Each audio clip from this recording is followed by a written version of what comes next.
Pour aller dans l'écologie industrielle et territoriale, c'est un territoire qu'il faut motiver. Il faut quelqu'un qui mette en œuvre ces synergies et qui fasse en sorte que les entreprises et les collectivités continuent à se parler dans la durée, que ce ne soit pas des opérations qui durent juste pendant le diagnostic, mais qui durent sur plusieurs années. Donc le principal frein, c'est de trouver le financement de l'animation et de le mettre dans le projet initialement. Les financements de l'écologie industrielle et territoriale peuvent être trouvés à plusieurs niveaux.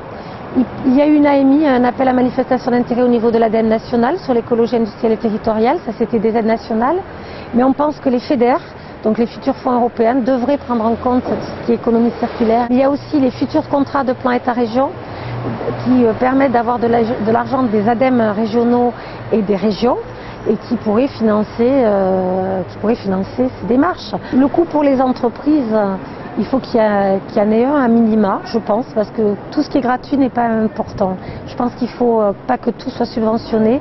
On s'est aperçu, puisque chez Auré, ça fait quelques années qu'on appuie des programmes environnementaux, que la gratuité, ce n'est pas une preuve de motivation à terme. Il faut que c'est un petit coût. Au-delà du temps, il faut aussi que c'est un petit coût financier pour les entreprises. Mais il y aura un gain.